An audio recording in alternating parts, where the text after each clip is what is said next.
There is no correlation between how much money someone makes and their level of happiness. I have friends who make $47,000 a year and are the happiest people I know. And I know tons of people who I grew up with in the Silicon Valley boom who have hundreds of millions of dollars in their bank account and are as miserable and as lonely and as broken as you'll ever see. Do you ever daydream about winning the lottery? It just costs a small amount and involves a minor risk with the potential for a large payout. But will it make you happy? Will it provide you with enduring happiness? Will all of your problems eventually fade away? Today, we'll explore the economics of happiness while deciding if money can truly buy happiness. In recent years, as researchers have begun to acknowledge the value of the subjective assessment of happiness as a desirable and useful outcome that is strongly connected with other major outcomes, such as health and productivity, economics places a strong emphasis on how certain financial features impact our well-being. For example, does employment, among other metrics, lead to improved health and a longer lifespan? Do citizens of wealthy countries enjoy access to better healthcare and longer lifespans? Happiness in general is a psychological state of being that is often explored and characterized by using psychological methods. Despite the fact that being happy is a desirable goal, people continue to make actions that keep them from becoming happier.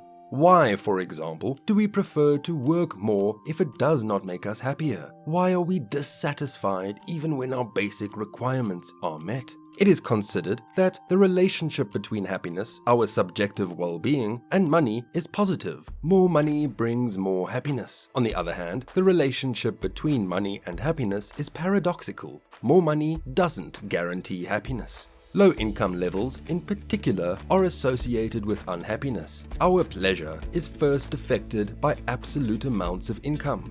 Knowing where we stand in terms of wealth and material possessions in comparison to others increases our happiness. Most of us decide to work more hours or hold down numerous jobs in order to increase our income.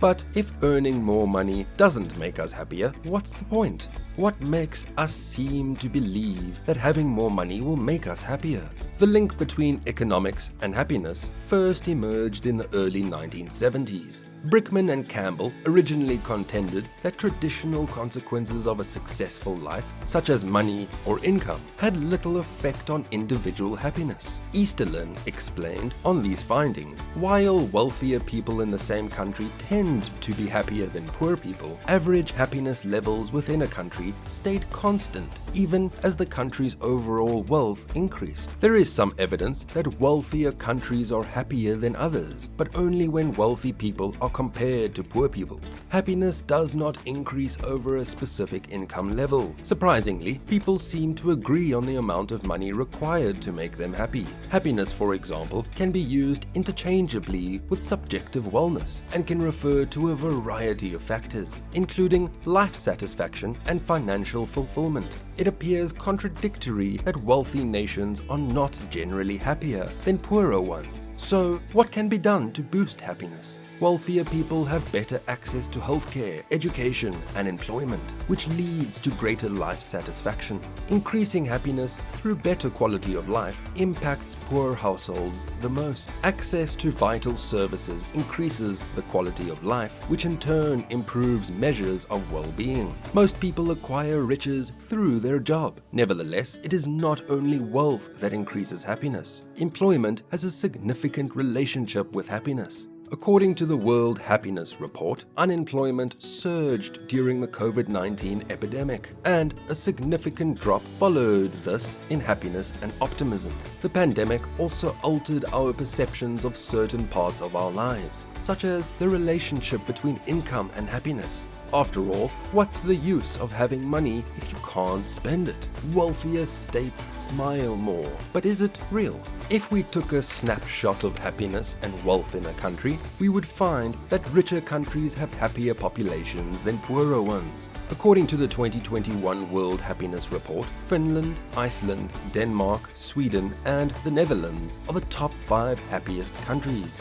all of which are also wealthy. In contrast, the most unhappy countries are those that are emerging markets or have a lower GDP, such as Zimbabwe, Tanzania, and India. Poorer countries are most frequently accompanied by additional problems, such as a higher unemployment rate, increased crime, and worse political stability. Therefore, based on the cross-sectional data, it would seem that a nation's wealth and happiness levels are related. On the other hand, there is no correlation between happiness and GDP over a longer time frame. That is, while a nation gets richer, the subjective well-being of its citizens does not rise. A happiness-income dilemma exists in this situation.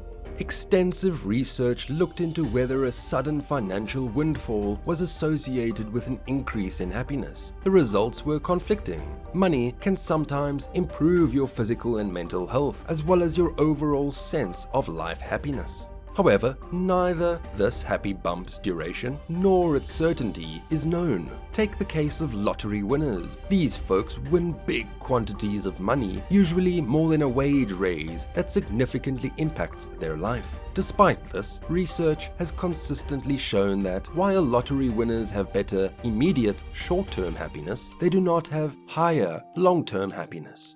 The old saying, money can't buy happiness, may need to be changed. According to a recent study on the relationship between wealth and well-being, most people's levels of happiness rise as their income levels do. Previous studies claimed that once people make about $75,000 a year, their happiness decreases. However, the latest study from the proceedings of the National Academy of Sciences reveals that the majority of people's emotional well-being continues to climb as income rises, including those who make up to $500,000 a year. However, the researchers discovered that there is a smaller group of people for whom increasing wealth makes little effect. For this unhappy group, which accounts for around 15% of the population, the link between happiness and wealth differs, with additional money failing to boost their well-being once they reach $100,000 in yearly earnings. Have there ever been situations where having money made you happier? It is obvious that money can buy a certain level of happiness, but money is not the only factor in determining someone's happiness levels. While financial stability and access to resources can surely contribute to happiness, it is crucial to recognize that true happiness comes from many sources, including personal relationships, a feeling of purpose, and inner contentment. Prioritizing other significant parts of life that improve general well-being is critical because relying entirely on money to achieve happiness might result in disappointment and discontent.